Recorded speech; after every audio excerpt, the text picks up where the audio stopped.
Sanibona, phinde ngibingelele futhi nakalesi sikhathi. Um, Kunento eyisimanga, nento engeyinhle, let me say engeyinhle, eyenzakalayo esikhathini esisiphila kusona njengamanje.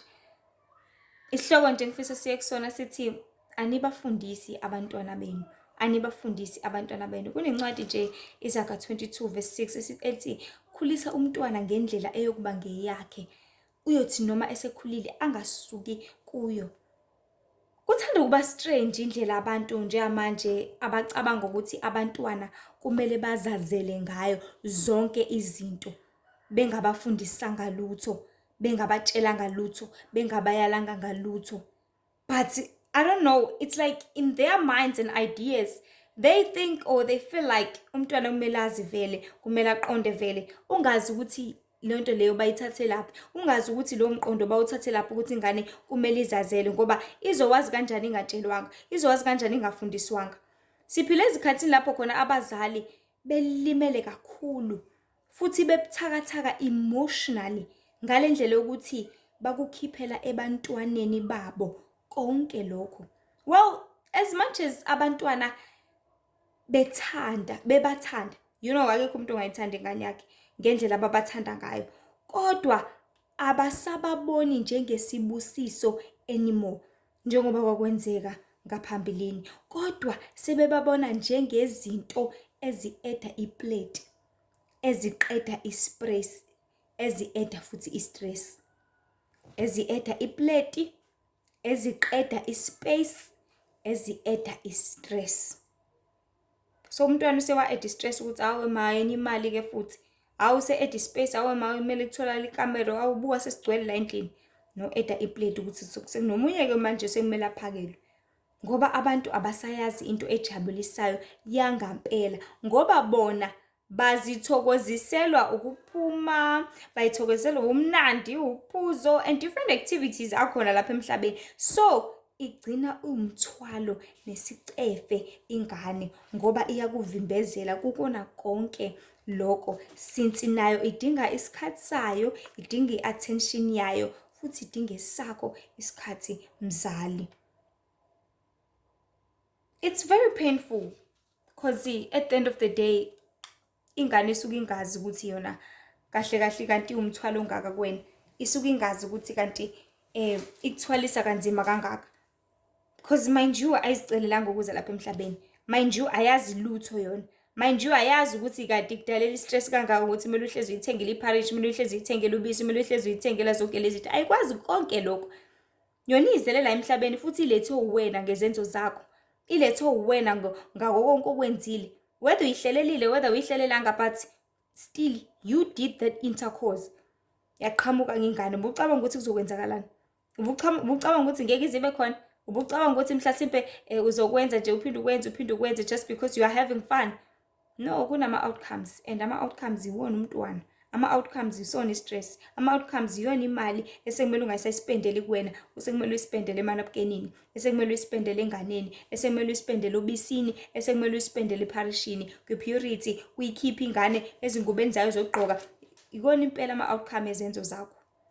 Yazi kudala umuntu wesilisa kwakuze kube uyena ojabula kakhulu okudlula owesifazane mengabe ekhulelwe. Abanye baze bathathe paternity leave enzela ukuspenda isikhathi nengane yakhe, abonde nayo. Njalo ntambama uyambrushisisa umzali, uyambrushisisa umama, enzela ukubonda nengane yakhe. Because why? Umuntu wesilisa wayeba ne-drive, eba nogqozi, eba nothando. Ngoba isikhathi esiningi izingane zazihlelela, kwakwazi ukuthi okay kezi ingane manje kuyathengwa izinto, yalungiswa, kwenziwa ikamero layo, uthengelwa ama-toys, yapendwa, kwenziwa zonke lezi zinto. Azithatha isikhathi ubaba because usuke seyilangazelela noma ehambile emini ajahe ukuthi awe ma ngiyobuyelana nekhaya, ngiyokhona ingane yami, ngiyohlala nengane yami. Ayinikeze uthando, athi njalo ngisho esemsebenzini ubhizi ucabanga ingane yakhe, ingane yami othi ngiphume ngithengele ngiyiphathele amadanone, othi ngiphume namhlanje ngizoyiphathela ama-chips, ngizoyiphathela amakheke. Yayihlezi iba yi-first priority ezintweni zonke. Even nowesifazane aze abe nomona ebona ukuthi yena akasathandwa la ekhaya, sekuthandwa le ngane, kwakuba nenkulu ijoy. Sekuyabangwa-ke manje ukuthi hhayi Bona baba ngathi usuthanda lo, awusangithandi mina. Kuze kuhlekwe leyo nto leyo. But kwakuba enkulu ijoy ngokufika kwale ngane lapha ekhaya. Even nabogogo, ogogo acela athi hayibo ngilethelele umzukulu wami phela, hayibo kanti nina anisafuni yini naye. Ayithathe ingane ugogo naye ahlale naye isikhathi eside ingane akasafuni ukuyibuyisa ingane. Sekumnandi ukuhlala nayo, sekumnandi ukuyondla, sekumnandi ukuyinakekela, kumnandi ukuyigona, kumnandi ukuyigeza, kumnandi ukuyifida, kumnandi ukuyilalisa, ukuyibona ilele, kumnandi ngisho ukuyichatha. So ingane back then yayiba ileyo joy. Ugogo ahlale nayo phansi ingane yayifundise, mase ikhulile igogo yayiyala, ugogo uyayishaya, ugogo uyenza konke lento because ingane yayikade iba ijoy kubona bonke abantu, ibuyisa lolo thando nalolo bumbano. Ingane ngokufika kwayo emndenini yayibuyisa, ivuselela uthando oselilahlekile, iluqale maphansi, ilibuilde kabusha, ibahlanganisa abazali, ibabumbanise kabusha, ihlanganisa imindeni. Kuhlangane nje kuhlangane ngokuthi kuzobonwa ingane. Kuhlangane nje kuhlangane ngokuthi kune-baby shower. Kuhlangane ngokuthi kunephathi yengane. Kuhlangane sokulethela ingane ingubo. You know, things like that. Kwakuba great joy. Ngalesi sikhathi kusanalo leya thando langampela lweqiniso emhlabeni. Kusanele yantshisekelo naleya drive nalolwa gqozo ukuthi abantu benze izinto ngothando oluvela kubaba ohlala ekhaya ezulwini, nangendlela umdali wezulu nomhlaba ayekade sihlelele nasidale ngayo. Kodwa manje sisiphila esikhathini lapho khona ukufika komntana ikona sekuqedile relationship. Ikona sekuqedile ubudlelwane phakathi kwabantu ababili. Ngoba they were busy having fun. Wena-ke usuvele wazala wakhulelwa, sesuhlukanela kona lokho-ke. And njengamanje le ngane izohlezi iyipain kuma wayo ukuthi wena ngokufika kwakho wangihlukanisa nesoka lami. Ngokufika kwakho wangihlukanisa nesoka lami elalinginika u-2,000 each and every month. Ngenxa yokuthi ngakhulela wathi angizelanga lokho mina. Anginendaba nangane, angifune ngane nje mina. Sebezohlukanela kona lokho-ke. So umzali leyo pain uzohleze ekhiphele enganeni yakhe. Uzohleze ekhiphele enganeni yakhe sesikhathi because ingane ayazi lutho. Ayazi ingane ukuthi iyafika ngokuthi umzali wadlwengula. Ayazi ukuthi ingane iyafika ngokuthi kwalala umama walala nobaba wayo oyizalayo. Like unobaba ekhaya mhlawumbe kushona umama, ubaba lale nawe bese uyakhulelwa. Cabanga ukhulela ingane yababa wakho. Usuzokhipha wonke ama-frustrations wakho enganeni. Ayikwazi ingane lokho. Ayazi ingane ukuthi umalume wayiforsa kuwena kwase kwazaleka lengane. Ayazi ukuthi umkhulu wayiforsa kuwena kwaze kwazaleka lengane. So you gonna take all those frustrations uwakhiphele kuyona ingane usuyayithethisa, ingane usuyayishaya, ingane usuyayixosha, ingane usuyayivalela ngaphandle, usuyozenzela zonke lezi zinto. Ingane iyazelaphi, ihlanganaphi, ibingekho kuma situations akho, ibingekho ekuhlukumezekeni kwakho. Yes, nawe uzicelelanga ukuthi ubanje emgaqweni uhambe ebusuku abantu bakudlwengule bewu10. Ebese uyakhulela ungazi nokuthi kulabantu abawu10 ubani obaba wayo. Ayicelelanga lokho ingane. Nawe uyicelelanga, yes fine, but ukuyihlukumeza kwakho kusizana. Ukuyihlukumeza kwakho kusiza kuyakuvimba yini ukuthi yes wadlwengula. Kuyayivala yini ukuthi wadlwengula vele because yes you were raped. But at least abanye they do not take those kids out. They do not abort them. Bayazigcina. Kodwa ukuyigcina kwakho akusho ukuthi igcinele ukuthi njengamanje usuzoyithomenta ke, usuzoyithethisa ke, usuzongabi nandaba nayo because you are causing a lot of trauma to the child. Abanye thola ukuthi ingane mhlawumbe ihlala ke uyasebenza ihlala kwamakhelwane.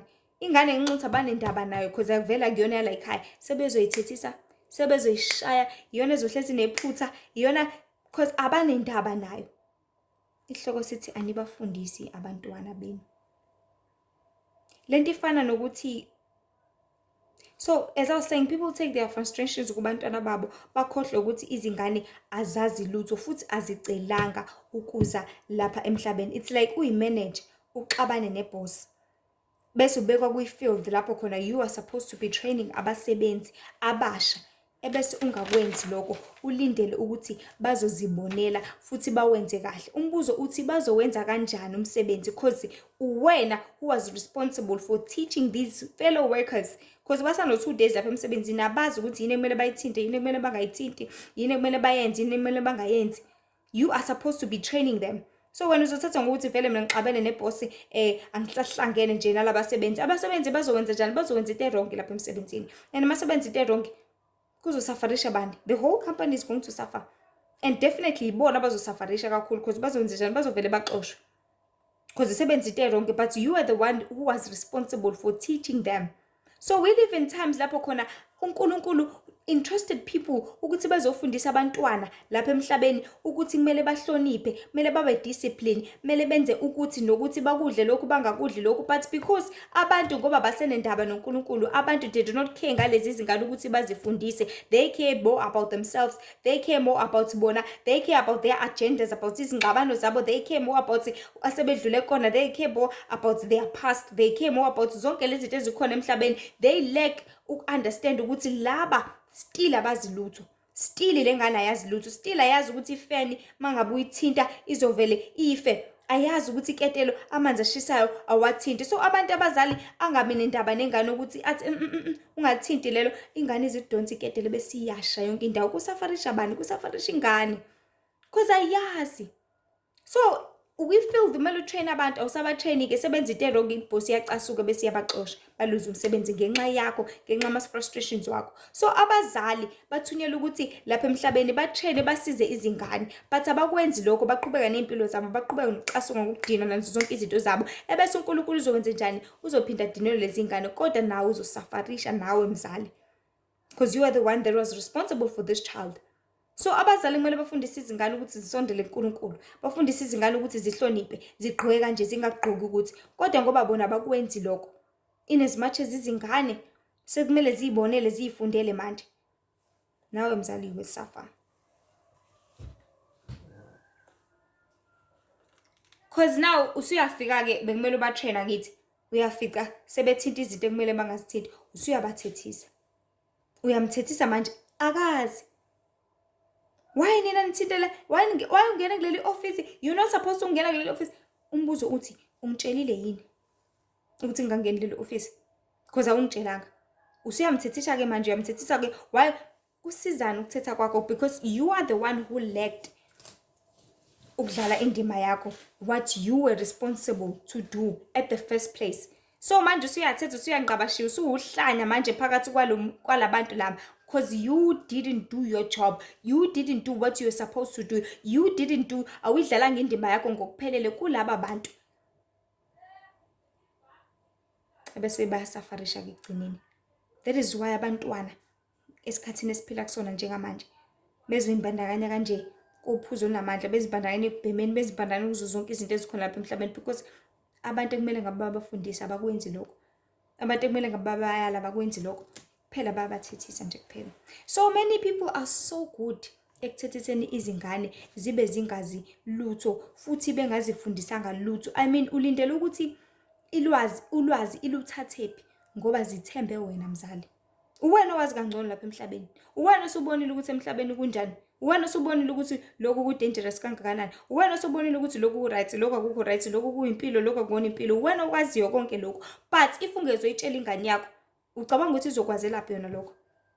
Izofundiswa bani? Ingane ikhule kanjalo ihlukumezekile emqondweni, because the more you keep on shouting at it, ingane iba ne-trauma yokuthi vele ihlezi ithethiswa, and izingaza kuthatha serious, ingabi nandaba. And nalamagama abazali abawasebenzisa kakhulu enganeni ukuthi avu isilima, avu ungezwa, nansi injabu, zonke lezo zinto, onke lo magama ayahlala, because ingane isuka isa-enter ngithi ibamba yonke into. Let's say ingane na 5 na 6, ibamba yonke into oyitshela yona. Muyifundisa ukuthi isilima, izohlezi yazi ukuthi ngisilima vele, mina ngisilima vele, mina ngisilima. Ikhule yazi kanjalo, ikhule yazi ukuthi mina ngiyinja vele. Yes, izokhula izibe yinja ngempela, izokhula ifebe masindana, because vele yazi ukuthi iyinja yona.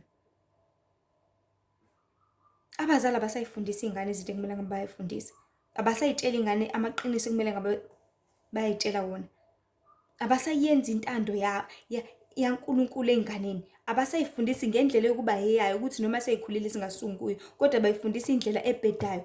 And sithi uma seyikhulile ayisungi ngempela kuyo. Uyifundisa ukuthi isilima kangakanani, ayizwa kangakanani, igcina ingezwa ngempela. Yabo uma sendala ayizwa serious. Uthi eyala hlala la, ubona ngayisekho. Ungaphuma ebusuku, ubona ngayiphuma ngewindi.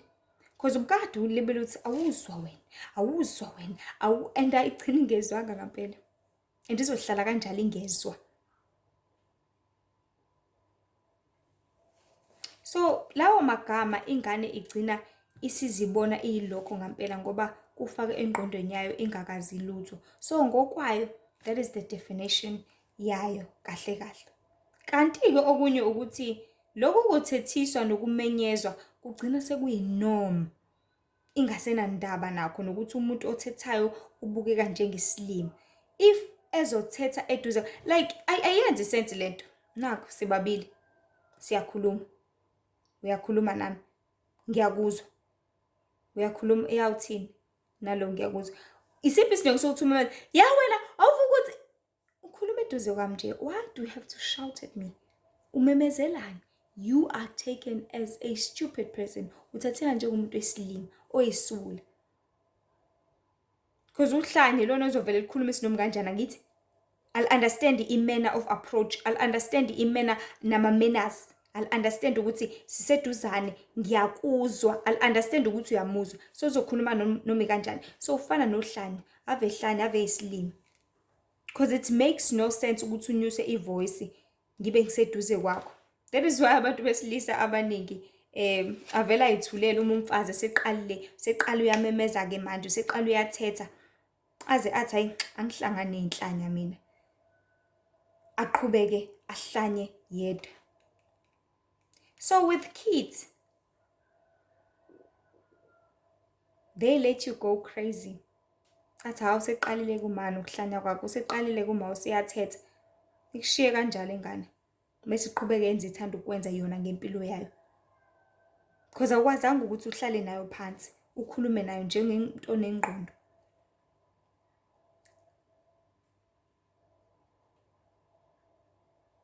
Njengomuntu ophucuzekile.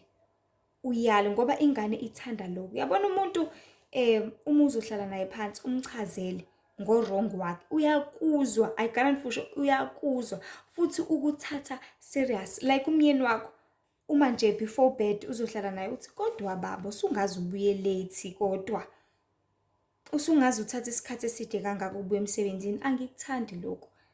Uyakuzwa because nikhuluma njengabantu abasivu noba u2 abaphucuzekile futhi abakhulile la emqondweni. Kodwa mawuzomemeza, hayi njalo nje wena avubuya late, wena nje vele avuka ukuthi nokuthi mina nje isilima sakho uzovela nje ayithulele. Because uzothini? Mina memeze naye akahlani phela njengawe. Akasangani phela njengawe. And umnikeza more drive, and iba ingozi kakhulu, umnikeza more drive ukuthi aqhubeke akwenze lokho. And mawudiniwe ubonisa ubuthakathaka bakho. Because like mangabe uthethisa umuntu, it's like akhuluma wena. So esekhuluma that certain spirit esingaphakathi kuwena kusuke kungawena. And ngale nkathi ukhuluma yonke into eyishoyo iba useless. Yonke into eyishoyo ayisho lutho. Because ngale nkathi udiniwe, like I said, you are at your wicked spot. Usuke ula la down. And usuke ubuke ukuthi oh Ricky la ubuthakathaka la. And then umnikeza more drive ukuthi aqhubeka yenze lento, aqhubeka yenze. And the more eqhubeka yenza, the more ucasuka wena ngithi. So abantu bezohlezi bekuphoka ngakho lokho. Uma behalela ukucasula, it's like ubhuti nje mhlawumbe ubhutiza ekhaya edlala ngengane yakubo, adlala ngokuyifihlela idanono. Izoluke ithi yini mbhutize yini? Ujabulela lokho ngithi. Ujabulela ukuyibona ukuthi isiweak isibuthakathaka uzolebele eyifihlela eyidlalisa nanani. So now busy uyamemeza uyathetha utshengisa ubulima kwakho. Umyeni wakho uzolibele ekwenza kakhulu lokho. Fana nengane yakho ke. Uyathetha wena uyifundisa lutho ngithi awuyitshela into eyiqiniso, awuyitshela into ezoba usiza, awuyitshela into ezoyakha, awuyitshela into ezoyikhulisa. Phela ubhizi uyathetha nje. Number 1 ukujwayela ukuthetha kwakho. Number 2 ibona as ubulimi obuthetha bakho. Number 3 iyakuphoka. Ifuna ukuthi njalo ngaso sonke isikhathi uhlezi wena ula ungafundisi lutho, uhlezi ula ungazi lutho because vele awazi lutho. So this thing is very spiritual, people of God, because amadimoni ayakuzonda ukuthula. They hate peace with all they have. So mengabe engena in your relationship, angenela ukuthi akuqede ukuthula, and mekwenza umemeze umntwana wakho, amenza angabi nendaba kakhulu nawe. The more wena le spirit sesingena kuwena sikwenza umemeze, uyamemeza, uyashouta, simenze umntwana wakho yazenze njani, angafuni ngisho ukuhlala la.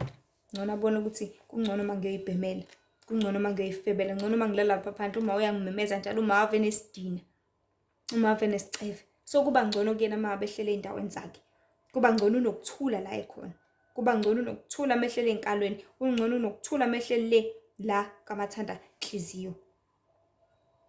And uzoza gcina welele ezindaweni ezi-wrong, noma khetha ukuthi ayibukele i-TV, aze ayibhayela, aze adlale ingoma kakhulu. So the spirits and demons, they always lead people astray. They lead them to la bengathanda ukuthi bafinyelele khona, just because wena nobuthakathaka bakho awuyidlala indima yakho, awukwenzi, awubehave njengomuntu ohlakaniphile enough ukuthi ufundise, uyale, uqondise. But into yenza uyasangana nje wena, uvumela amadimoni ukuthi akwenze njalo nje, you go crazy, uyathetha, uyamemeza, wenza zonke lezi zinto.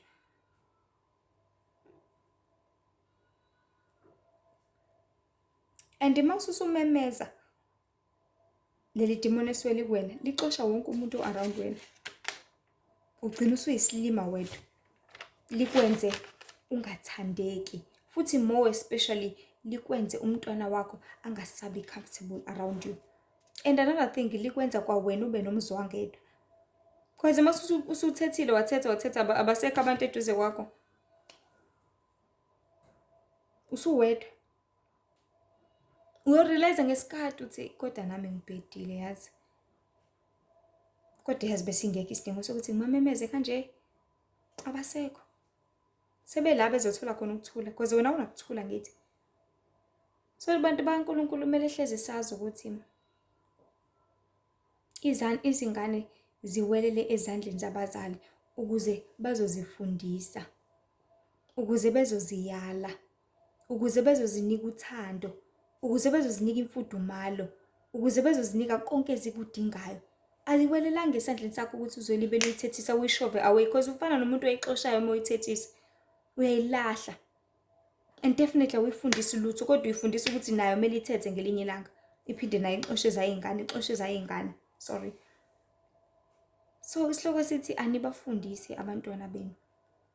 Hleze wazi mzali ukuthi ungayifundisi kwakho ingane yakho, you will suffer the consequences walokho. Uyokubuza uNkulunkulu ukuthi ya le ngane engayibeka esandleni sakho wayifundisana, le ngane engayibeka esandleni sakho wayiyala wathini? Uzothi wena ngangidiniwe, udinwa yini? Ngangicasukile nje Nkosi, wayebheda wawumtsheleni wena, wayengafuni ukuzwa, wayeze engafuni ukuzwa, wawuthini wena kuyena? Wawumnyala ngane, wawumfundiseni wena njengomzali, because mina ngabeka wena waba responsible, because wena usuwazi kangcono ngezinto zasemhlabeni. Wenzani wena? Wakhetha ukuthi uyi-torment ingane, uyihlukumeze emqondweni, because the more uyihlukumeza ikhula nalokho, ikhule yazi lokho, ikhule nayo ibheda empilweni, ikhule nayo yenza izinto ezisnacks, because awuyifundisanga izinto ezibalulekile nezi-right.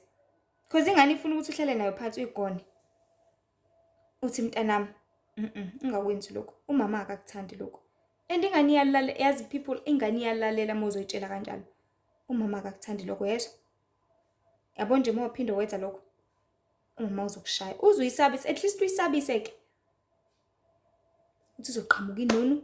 Yabo nje ubuthinta ifoni yamama, izovela iqhamuka inonu, ikuntshontshe, ikuhambe nawe, yenze zonke. Yabo kudala ingane yayisatshiswa kamnandi kalokho. Hayi ukuthi ingane ithatha ifoni yami, ya wena silima, uyithathela ifoni yami, usuyayithatha ingane, usuyayishaya. Ayazi nokwazi ukuthi ifoni ku-wrong ukuthi ithathe. Ayazi nokwazi ukuthi ifoni i-tangible ngendlela eyisimanga, ukuthi uma yayithatha ingane izoyidaxaza phansi noma ifake emanzini. Ayikwazi nokwazi lokho. But uma uyibona yenza ukuthi, that is why ingane kumele hlezi ziqatshelwa ngaso sonke isikhathi. Kumele hlezi uyiqapha ingane because ayazi lutho. Fana nomuntu osafika emsebenzini esatrain, uyagadwa. Umgadi ukuthi okay kusahamba kahle kodwa iyenzeka kodwa umsebenzi, you know, iyakhaveka kodwa kuyajwayeleka kodwa ulibele umbuzo imibuzo. So ingane encane iyaqashelwa, iyagadwa. That is why uNkulunkulu ayisidalela ukuthi thina abantu sihlale emakhaya. Umkhulu lapha esibayeni, ugogo ensimini, umama uyapheka, umalume uwasha imoto, sihlaleni sonke iy'ngane zigadiwe. Iy'ngane zidlalaphi? Khona oyigadile iy'ngane, khona odlala nazo ayiqaphele, ungadli inhlabathi, ungenzi ukuthi zigadwe izingane. But because asaphile leso sikhathi abantu sebenendaba nabo, sebebhizi nempilo. Usebuya ntambama umama, usebuya usediniwe, usethethisa yona futhi le ngane. Le angayifundisanga ukuthi kurongo ukuthi ithinte u-1 no-2 no-3, useyayithethisa njengamanje. Because uhlulekile ukuyifundisa, uhlulekile ukuyiyala, uhlulekile ukuhlala nayo iduzane. Usehleze ediniwe yena ngoba emsebenzini akayitholanga ipromotion. Usehleze ediniwe ngoba imali yakhe uyispende wrong, uyiphuzile last weekend, useneyinkingo, useyasafarisha, akasenayo imali yokugibela ukuthi uqede inyanga. Ukhipha ama-frustrations wakhe kuyona le ngane engazi lutho, engenandaba futhi nalokho. Le ngane futhi engazi ukuthi ihlanganaphi because ayingendawo ey'nkingeni zakho mzali.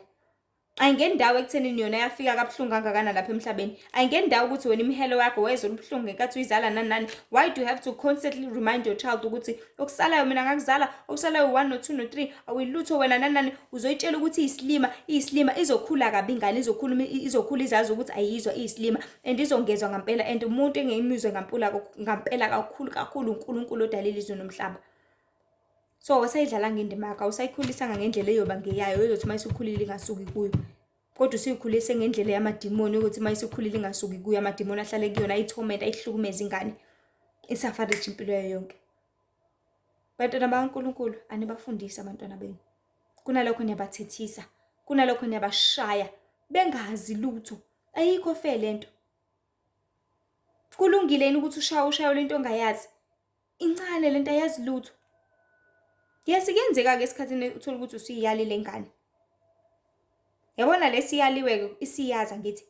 Ukuyikhumbuza nje ukuthi pi kancane. Uthi yabona-ke umama akayithanda ngisi lento ngithi ukutshelile, waphinda wakutshela. Siyakushaya-ke. But into ebalulekile abazali amele bayiqonde ukuthi kumele iy'ngqondo zabo zihlezi ngizothini? Zihlezi zihlakaniphile, zihlezi zisekuthuleni. Uhlezi ukuyi-peace. Uhlezi u-ready ukuthi uyafundisa. You must be ready to be teaching at all times. Uma wathi nje wena usuthola ingane usuyazala, zazi ukuthi usuwuthisha, zazi ukuthi kumele uhlezi ufundisa each and every day up until ingane yakho ikhule enough ukuthi izenzele futhi izinto. You are a teacher.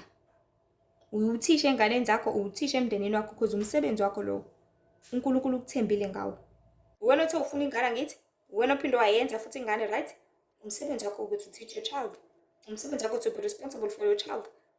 Ukuyigqokisa, ukuyifida, ukuyifundisa. It's very important ukuyifundisa because whatever uyifundisa kona ikhona ekhula ngakho. Whatever uyifundisa kona ikhona ekwenzayo. Whatever uyitshela kona ikhona ephila ngakho. So abantu abazali abasabafundisa abantwana but sebebhizi ney'nto zabo. Babhizi nama-relationship, babhizi nobumnandi, babhizi nazo zonke lezi zinto. Izingane azinendaba nemali. Ingane ayinendaba nemali yakho, inendaba nawe, ifuna wena. Ingane ifuna ubaba ayigqogqoshe. Ifuna ubaba ayibelethe, ubaba ayidlalise. Ubaba ayenze le yonke lento, ubaba ayikhiphe, ubaba abeseduze kwayo nje. Because hayi ngoba nakho inendaba nokuthi icela u-ice cream, cha. Ngale nkathi ikhuluma nayo efonini ithi icela ice cream, ucelela ukuthi ifuna ukuthi iwudle ukhona. Because izothi icela ice cream wona uthi hayi ngizothumela imali uma uzokuthengela, kahle kahle ibifuna wena uqobo lwakho. Izozizama iplan ingane ukuthi ngiyenza njani. Ngifuna ukuyombona nje ubaba.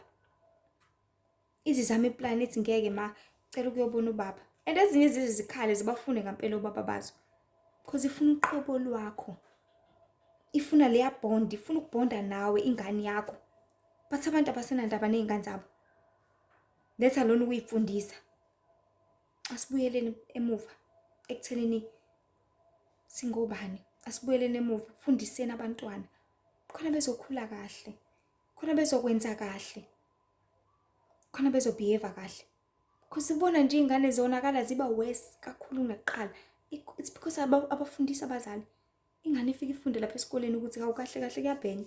Ifika ifunde lapha esikoleni ukuthi kahle kahle kuhlonishwa, uthisha kahlonishwa. Ifika ifunde lapha ku-TV ukuthi kuyajola naba kuzali bayajola osibani ubujwayana osibani ifunde kona lokho because awuyifundisanga next one. Uyithengela i-TV wayibeka wathi miyibuka, wayithengela ifoni wayinika wathi miyithatha. Iyona into yaziyo wena mzali. Awazi ukuthi ingane kuhlala nayo phansi uyiyale uyifundise, uyiqondise endleleni because wena ubhizi notshwala every weekend. Wena ubhizi nokubhema, ubhizi na whatever, ubhizi nemijolo yakho wena ewu5 ehlukahlukene. Lokho ekwenzayo izokwenza, I promise you. Whatever you busy cheating kumyeni wakho, izokwenza nayo ingane yakho. Izokwenza exactly. Wena uyayithatha ingane yakho uyohleba nayo kamakhelwane, iyabona ukuthi kuyahleka, iyaxoxwa, kuyaxoxa, kuyahletshwa, okay. Mesikhula yenze the same thing. Kuqanjwa amanga, okay. Kuyantshontshwa. Mama, nangentshontshelwa umuntu ethi ungamtsheli. Izofunda lokho nayo. Ubaba uyisigebengu, ubaba unezibhamu kanje. Izokhula nayo ilangazelela ukuba inkabi. So bantu baNkulunkulu, let us teach abantwana iqiniso likaJehova. Bafundise idiscipline abantwana, bafundise inhlonipho abantwana, bafundise ukulalela abantwana, bafundise ukuthandaza. Ekuseni ungabe umuntu othandaza yedwa. Wena enkonzweni nje wazi ukuthi uyawedwa, ingane noma ingasala kunankinga. Uma uthandazo phumani ingane ngisafuna ukuthandaza kanjani? Makufika abantu, kufika abazalwane, phumani phambana nodlala. No, ayenziwa leyo nto. Ukuthandaza ingane phakathi. Enkonzweni kuyakhiya umnyango. Akho umuntu osalayo makulenga ingidi. Zothi yonke into yenzayo abantwana bakho bafundise impela.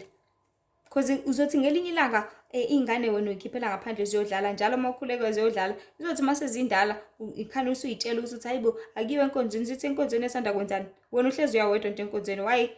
What's so new today? Izona lezo bese yitshela wena ukuthi akunangikhonzisa kuyona thina, ungazosibhedela, ungazosijwayela kabi. Ngizokumangaza. Because ziyakhula lezi zinto and sezifastic. Nanokudla eninika kona izingane zenu. Uyidlisa yonke ijunk le ngane, uyidlisa wonke udodi le ngane. Mayifuna ama chips iyawadla ingane, mayifuna ukuthi ize idle over, zizogula zife izingane. And the more ujwayeza ingane, ifunda kona lokho. Kuzoba nzima ukuthi ziyeke zonke lezi zinto. So ingane azibuyiselwe endleleni right, otherwise izingane zizohlupheka kakhulu zihlala emangeni. Lezi abazali bazo abavele behleli kuona namhlanje. So let us go back to teaching the children the truth. Uthi khulisa vumela abantwana beze kimi ngoba umbuso wezulu ngwabanjalo. Ziqhube ingane zenkonzweni zekusande school. Qhube ingane. Zifunde. Yes, ayisafuni lezi zinto. Ayisenandaba. Futhi seyikhule kakhulu sezijola ngisho zino 8 years 9 years. But qaphela ingane igade. Inkinga abazali nisenibhizi kakhulu mani, nebhizi nemsebenzi. Uthi ubuye emsebenzini ube busy nefoni yakho, either igame or either in. Ithi ingane iyazama ukuxoxisa mama esikoleni kuwukuthi ngikhathele kabi. That's wrong bazali. That's so wrong. Ayifuneki. Ingane izoyithatha phi comfort? Idinga ibond. Idinga uqobo lwakho, ufuna ukuhlala nawe. Ngitshela ukuthi ayijabulisa ingane ngoba naku uyibuyele neshwama namhlanje. Cha. Ifuna wena, ifuna uyigone, ifuna uyihage. Ifuna uyibelethe nibuye nidlale nayo emini. Mongabe ukhona ungayanga emsebenzini kuyi-weekend niyadlala nengane uyawasha. Yes, uyayifundisa ingane iyafunda ukuwasha. Iwasha amasokisi ayo mayibuya esikoleni. Ifunda ukugeza izitsha. Yabo nje ingane na4 isiyakwazi ukugeza izitsha manje because isiyakwazi ukuyidlela. Ngithi waqala nje wakwazi ukuyifida umuntu usengakwazi ukuthi ayimpopini asulunise isitsha sakhe. Awasha amasokisi akhe. Useyangena esikoleni 6 years right? Seyawasha amasokisi akhe manje. Umuntu umbhede wakhe undlula. Uthi mla ebheda khona umlungisisi. Woza buka. Yabo uthi lapha kusashwabene umlungisisi umsize umntwana. Azafunde azakwazi ukuzenzela. Ambabese umshanelo buka kuyashanelwa mntanami. Kumele ube clean, kumele ube muhle. Negeza umbona ukuthi ngathi urobhile emadlebeni. Woza gezisisa la. Na insilisa la. Umchophise. Umsize umntwana. Fundisana abantwana bazali. Phume naye niyo gross. Umtshela ukuthi okay sithenga kanje. Kumele uthenge izinto ezibalekile, uthenga ama-fruit mntanami ngoba azokwakha empilweni, uthenga ama-veg njalo sonke isikhathi igrosa yakhe ihlezi inama-veg. Khona uzothenga izinto ezizoba yisakhamzimba because yabo mangabe udla ikabishi izokunika amandla. Mengabe udla ukuthi lokhu uzokwenza 1 2 3. Uyifundise ingane yakho, uhambe nayo nje nibonde. Because ingane ifuna lokho. Zifuna lokho. So, anisabafundisa abantwana benu, but you can still do it. because usaphila, ingane isakhula, you can still do it. Ungayithuki ingane, ungayijwayezi inhlamba because nayo izoyijwayela and izokumangaza. Uyothi uma siyithuka phambi kwabantu uthi hawu, ijwayele kuwena. Uyothi uma isithuke senkonzweni kubonakala ukuthi kanti kuthuka inhlamba laphaya mabe kubo laphaya kambeje. So bantwana bakaNkulunkulu, azini ukuthi izingane ziyanidinga, zidinga imfundiso zenu. Inina kuphela engayifundisa. Ngeke iziyazi ingane ukuthi kumele indlule umbhedo ungayifundisanga. Ngeke iziyazi ukuthi kumele iwashe izitsha ungayifundisanga. Ngeke iziyazi ukuthi kumele ikwazi ukuwasha irayisi ilibeke lapha esitofini ungayifundisanga. Ngeke iziyazi ukuthi kumele ingakuthinti ukuthi efrijini ungayitshelanga ukuthi into awuyithinti ungayicelanga mntanami. Ngeke izokwazi konke lokho. Ngeke izifundele, izothatha pho ulwazi. Idinga wena ukuthi uyifundise. Ngeke iziyazi ukuthi iBhayibheli kumele ube neBhayibheli lakho elincane mntanami, everyday uyalifunda. Mntanami njalo la ekhaya kuyakhuleka ngesikhathi sokuthi ebusuku kuyakhuleka. Ngeke izikwazi konke lokho ingane if wena ungayifundisanga njengomzali, because you are the one responsible for that. So stop being busy bazali. Stop taking out all my frustrations when kubantwana. Ukuthi manje nginenkinga emsebenzini, usuyikhiphela enganeni, usuyathatha usuyomemeza, ubuhlanya wisilima futhi phambi kwengane. Ibona uyisilima. And izixaka ingane umama indaba. And ayifuni ngisho ukuhlala nawe masoso njalo. Incamela ukuhlala eminyango. Ingancamela ngisho ukuya emakhelwane because ithi ngeke umama njalo njalo, umama uhlezi uthetha. Ayithandi leyo nto ingane. Ibhlungu enganeni leyo nto. Akumnandi. Akumnandi.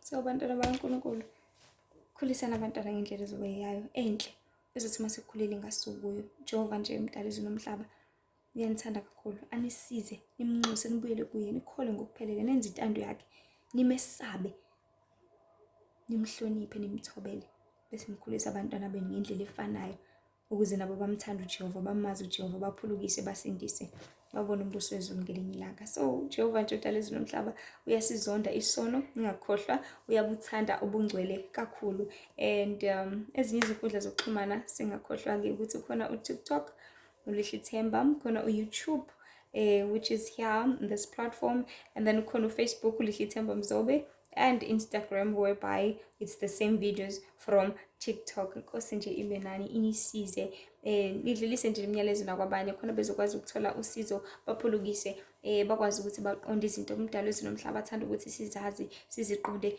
futhi sizilungise, ngoba sesishelele kakhulu singabantu, sesone kakhulu futhi kuya ngokuya kube worse. But whosoever ulangazelela ukwenza kahle, owenza kangcono, amazwi kaNkulunkulu angawake. Let them grab them esatholakala. Let them grab the truth lisakhona apha, lingaze lafiphabala laphela lapha emhlabeni, ngoba uyozisola ngelinye ilanga. And uyozisola ngongafundisa umntwana wakho usumbone sewonakala phambi kwakho kade ube nalo ithuba, ngoba ugotshwa usemanzi. So fundisana abantwana benu baqonde endleleni, benze kangcono. Ningabi nomona futhi ngey'ngane zenu ukuthi zona zisanethuba, zona zisa-fresh, zisa-right, aze umuntu aphuze athi hayi nami ingane yami mayifuna ukuphuza isiyophuza nani nani, ngoba nakhe nomona ukuthi ingane yona isa-right, ufuna ibe isibotho njengayo, ufuna isa-fresh njengayo. Cha, ingane yakho ifisele okuhle, ingane yakho yenzele kahle, ingane yakho ungayigxeki, ingane yakho ungayithomenti, ungayithethisi, khuluma nayo kahle, iyezwa, iyalalela. Ingane nje into emele uyenze ukuthi uyitshele, uyiyale, uyiqondise, uyifundise, uyishaye futhi.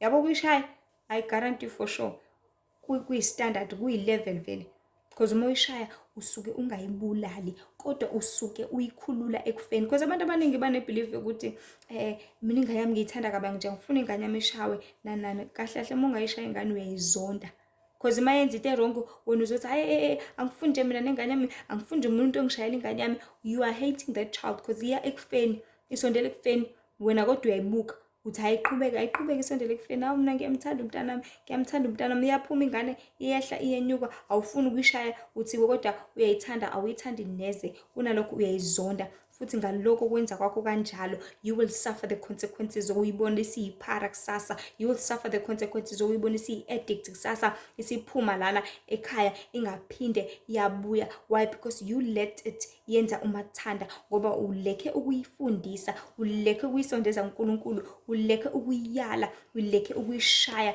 nokuyiqondisa. So bantwana bakaNkulunkulu, asibuyeleni eqinisweni elingumdali wezulu nomhlaba, asibuyeleni eqinisweni elinguJehova, Asibuyeleni kwimiyalelo, sibuyele eBhayibhelini silifunde ukuthi kumbe uJehova etheni kuthina. Because izinto siyazazi, siyaziqonda. Kuphela ithina esiyishendezelayo, esiyishiyayo ngenxa yokulandela izinto zalapha emhlabeni eziwumnandi besikhashana ezingase zingalungiswa ezisimoshela isikhathi futhi ezisiqedela uthando lwemindeni yethu, especially uthando lwabantwana. Abantwana bayakudinga, umntwana wakhe uyakudinga mzali, uyakudinga mawakhe, baba wakhe, gogo wakhe, udinga wonke amalungu omndeni wakhe. Asibuyisene lolo thando. uJehova usasithandile njengoba sisaphila. Inkosi nje ibe nani. Amen.